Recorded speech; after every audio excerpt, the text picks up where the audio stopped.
Hello everyone, this is VGTI. Did you have a good 2019? I know I did. Not only did it mark the return of the channel, it also saw the release of a bunch of amazing video games. I made a Game of the Year video in the past, and this year I wanted to take another crack at it. Chose a bad year for it though. It was so difficult to pick and choose. But at long last, I figured out which games I personally find the best of 2019.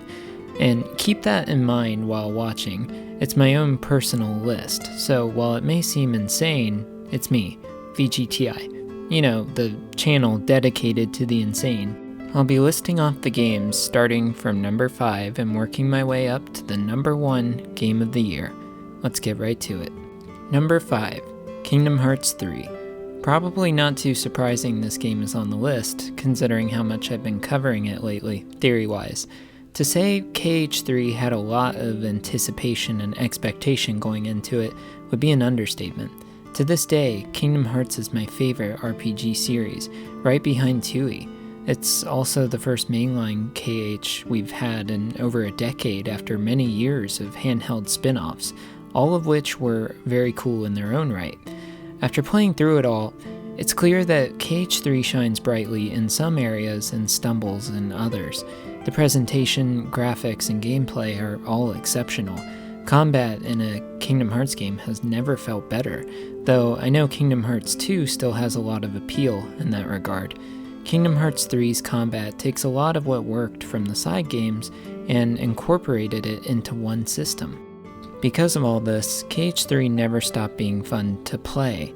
It always put a smile on my face. Its issues just lie in the story. You ever get a microwavable meal that has a lot of what you like in it on the box picture, only to open it and find barely any of it mixed in? That's kind of like how the story unfolds in KH3. It's certainly not bad, and the game goes to extensive lengths to tie up loose ends, but it also has some weirdly big gaps. There are no Final Fantasy characters, though thankfully they're back in the DLC, hit or miss Disney worlds that just don't mesh well with the plot, a very tiny sized Twilight Town, etc. Throughout it all, it just feels a tad rushed, or like it could have been handled better.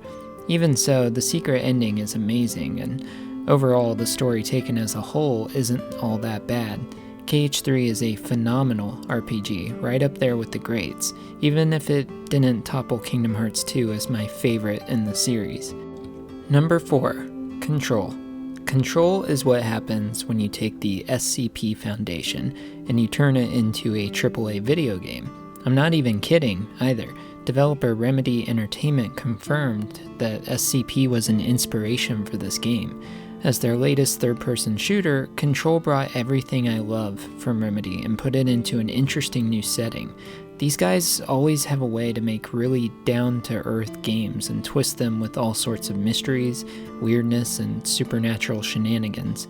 Traversing through the ever-shifting oldest house felt like unwrapping a mystery the entire time I played. You never really know what you're going to bump into around every corner in Control. Technically speaking, the game is a marvel. It boasts some extremely cutting-edge lighting and graphics, not to mention the very tight, responsive gunplay and psychic powers. If you like third-person shooters with good stories, Control is a shining example. This game was just all kinds of fun, and I found very little to dislike about it. I enjoyed it even more than Remedy's past games like Alan Wake and Max Payne, and that's saying something. Number 3, Travis Strikes Again, No More Heroes. I've never hidden my love for Suda51 on this channel. I'm a big fan of all of his games, and I'm really keen on their style. Travis Strikes Again was a surprising game from him, and the first one he's personally directed in some time. While not an official No More Heroes 3, it is the next game in the No More Heroes series and does a lot of cool things that make it a worthy entry. The most notable thing about TSA is that it's a departure from No More Heroes 1 and 2, with top-down hack-and-slash gameplay that's surprisingly fun and has a lot of depth. Its status as a spin-off game detracted a lot of people from it at first, but nowadays I'm hopeful more people are realizing why it's so great. TSA takes players through a variety of different video game styles as Travis Touchdown traverses through game worlds on his Death Drive console. Each game feels very unique and distinct from one another, and each one pays homage to different eras of gaming, such as old school arcades and PS2, just to name some. Couple that with Suda's self-aware writing, and you get a game that's basically a love letter to video games. But like any good onion, TSA has layers. On the top layer, it's paying love to the medium of gaming. A layer deeper, it's a love letter to indie games and their developers, many of whom Suda himself has shown love for. At its deepest layer, TSA is a touchingly personal parallel to Suda's life as a game developer, and that's ultimately what TSA is at its very core, a personal game. It's Suda at his most open, and that made it an extremely unique experience, all complete with No More Heroes' signature punk style. It's gone on to be my favorite game in the series, and I'm really excited to see what Suda has in store for us in No More Heroes 3. Number 2. Death Stranding. Hideo Kojima, like Suda51, is another Japanese developer I'm a big fan of. Death Stranding, conversely, is essentially Hideo Kojima, the game, filled to the brim with his favorite actors and actresses, music from artists he likes, personal friends showing up as side characters. Death Stranding feels like everything Kojima likes in one experience. I've heard many call the game a walking simulator, and while that is technically true, there's really no game out there like Death Stranding. After playing so many hours of it, I can see where Kojima was coming from when he stated that about its genre. Sure, the game could be classified as a third-person action-adventure game, which it is, but it's more about what you're doing in the game that makes it so unique. 90% of the gameplay consists of delivering packages from point A to point B, and while that might sound boring, it couldn't be further from it. Package weight has to be carefully managed alongside your traversal tools, all the while maintaining the main character Sam's balance as he walks and rides over plains, rocks, mountains, and rivers. Along the way, you'll have to contend with things like the ghostly BTs, the package junkie mules, timefall rain that damages your cargo the more you're in it. The gameplay systems here get very detailed and very realistic, effectively simulating hikes and delivering packages as it would be in real life. Because it's a Kojima game, all of this is situated on the backdrop of a very dramatic, very political story about reconnecting the fragments of America and making it all whole again after what's essentially the apocalypse. It has all of the Kojima staples: long cutscenes, awkward dialogue, weird supernatural stuff, and plenty of goofy moments to lighten the tension. Whereas Metal Gear Solid has all of that on the foundation of a stealth action game, Death Stranding is more of a serene experience, peppered every now and then with intense encounters. You can stealth your way through a lot of it, and you should, because ultimately the goal is to keep your cargo safe and deliver it safe. Kojima has set up a very intriguing world with Death Stranding, and out of all of the games I've played this year, it has my favorite story and world. There's a lot of backstory and lore to dig into behind it. Death Stranding is a very love it or hate it kind of game. It's not for everyone, but at the end of the day, it's nice to see such a weird, unique game in the AAA gaming space. And finally, my game of the year, Fire Emblem 3 Houses. Going into this game, I didn't expect for a second that it would be my game of the year.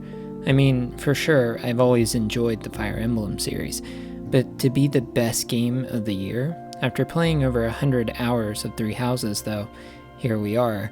I came close between it and Death Stranding, but ultimately 3 Houses impressed me the most. It's very much the sort of stuff you'd expect from a typical Fire Emblem game. A large continent, dozens of lovable units to fight with, and very careful strategy gameplay. Where 3 Houses differs is, well, with everything else. The hook of 3 Houses is that as a professor in the game's monastery, you must choose one of the 3 continents' houses to teach and side with. This decision branches the story down one of 4 routes, all of which are equal parts compelling and interesting. This decision also means that 3 Houses has an insane amount of total characters and an insane amount of replayability.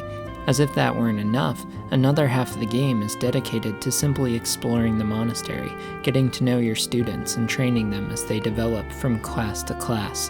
The whole thing feels very Persona-ish, and I know that's definitely not the first time that comparison has been made or developed.